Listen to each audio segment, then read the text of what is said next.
Assalamualaikum guys. Alhamdulillahi Rabbil Alamin. Assalatu wassalamu ala Rasulillah. We will further explore the development of the PSIA system and how it finally culminated into a full-fledged investment account system that was announced via the IFSA 2013, when the Central Bank of Malaysia directed all Islamic banks to segregate their deposit funds from the investment account fund. So this segregation is very important to designate the risk-bearing or the risk-taking function of the fund. Because if the fund is a deposit fund, then it is the bank that will have to bear the risk of the asset funded by that PSIA. If the PSIA is defined as a deposit, then the bank will carry the risk in those assets funded by that PSIA fund. However, if the PSIA is defined as an equity fund, which is what the Islamic Investment Account Fund is today, then all of the risk in the asset funded by investment account fund would be carried by the customer or by the investor. So the risk sharing will be only taking place among the investor, among the customer, whereas the bank will be operating the investment account system as an agent or as a wakil to administer the fund mobilization as well as the fund allocation. So this is a very interesting development, but it is not a recent development because the IAF were established back in 2013,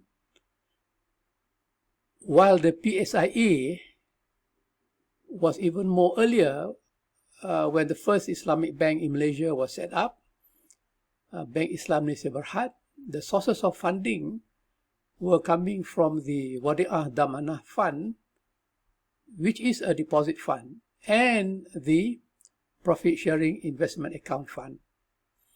So we would like to understand what are the reasons for this migration of the PSIA system into the investment account fund system. What were the issues? And I have explained earlier that there were many issues that even might be considered to be triggering potential Sharia non-compliant risk. If it is not remedied well, then the PSIA system is a troublesome funding system that regulators and the bank alike must be able to find the appropriate plan in order to get out from the irregular and the inconsistency and uncertainty about how the PSIA is treated in the banking operation. So let us see what we can do here. What I'm trying to say here is that there are facts or there are evidence showing that the PSIA funds were treated like deposit instead of equity as claim based on the contract of Mudarabah that the PSIA was set up. So the PSIA was set up based on the idea that there is a kind of risk-sharing between the bank and the customer as investor, and that profit-loss sharing will be defined by the profit-sharing ratio as established when the PSIA fund were initiated.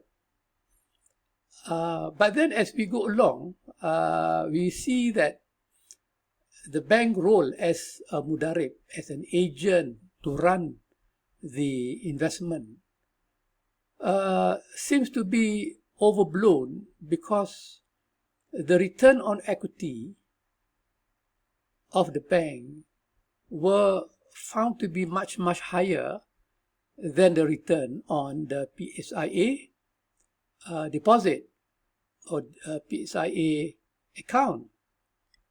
What I have shown you earlier is that if the return on equity, meaning that the return of the investment using bank's own fund, so what will be the banking capital that was injected into the PSIA fund? And how is the how were the fund allocated into the respective investment, whether it is in the retail financing or in the sukuk or in the business financing? We do not have that data, but what we see here, as we have seen earlier, that the portion of the bank's investment is explained by the note 24, and that is the income derived from the investment of shareholders' fund, and that is equivalent to 124 million, right? However, the profit after taxation and zakat, which is 301 million, that is also an income that is appropriated to the bank. Okay, so meaning that when we look at the return on equity, we will see that the earning is actually taken from the profit after taxation and zakat, which is 301 million, rather than the amount of 124 million, which we have shown earlier, that mostly the investment of the shareholder fund were allocated into the Islamic treasury with minimal yield, and thus, for that reason, we can see that the return is much, much lower than the profit after taxation and zakat, and even much, much lower than the profit derived from the investment of depositors' fund and others, right? So the 1.3 billion is the profit derived from the investment of PSIA fund. However, the strange idea here is to see that the reporting of the income using the IFSB formatting of report, it is describing the PSIA as a deposit fund rather than an equity fund. So this is something that is perplexing. So income derived from the investment of depositors' fund. So are we referring to the Wadi'ah deposit or the Kardu deposit? Or are we referring to the PSIA deposit or the PSIA fund? My apology. That is one of the so-called ambiguities or gharar that I see existing in this kind of reporting. And then we can see that also income attributable to depositors, 26, a note here, which is 741 million. So this is the income that is accorded to the PSIA account holder. But then we will see that the PSIA account holder were described as depositors. So this is the strange illustration or reporting that we see, and there must be some kind of clarification. Why is the reporting of such transaction were reported in that manner, because as we know, if any product is labeled as deposit, by default the Basel Accord will recognize it as a leverage fund or a loan fund. That is, it is money that the depositor lend the bank, right, rather than an equity fund injected by the PSIA holder. So having labeled the fund as depositors, or having labeled the customer as depositors rather than investor, so this is a big ambiguity posed by the practice, which is rather unfortunate. So we need to further, investigate why this is happening. Is it due to the weak oversight of Sharia governance, or is it true that the PSIA is indeed a deposit fund rather than an equity fund?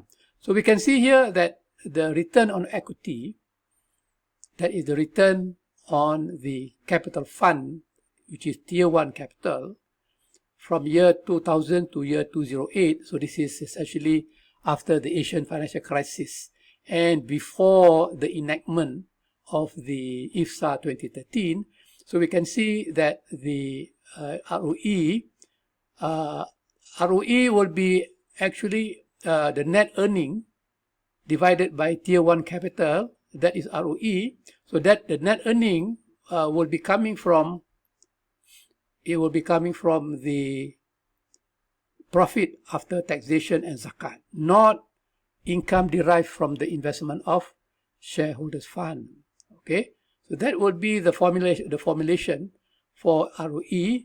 And the PSIA rate of return, the formula is simply income attributable to depositor divided by the PSIA fund. So income attributable to the depositor is given here, 741 million, and divided by the total PSIA, which is not given in our analysis over here.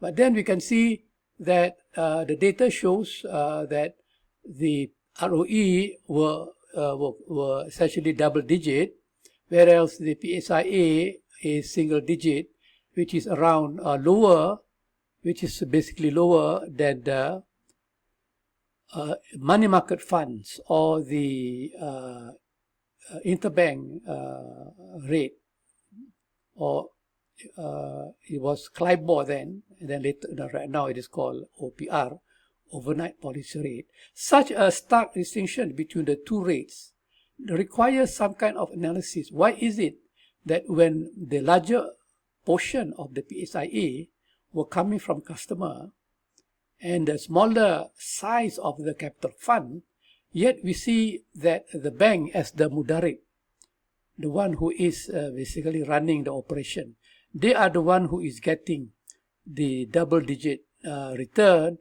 whereas the PSIA account holder who carry the risk, who carry the asset risk, because the PSIA is supposed to be a Mudarabah fund, such that any loss will be absorbed by the Rabul Mal. And we can see that risk taken by the PSIA holder would not compensate enough to evidence this stark difference between the ROE and the PSIA rate of return. So guys, we will come back again to further scrutinize and see why such a big gap taking place can happen in our risk sharing or profit loss sharing funding system. Thank you very much for your time. Assalamualaikum warahmatullahi.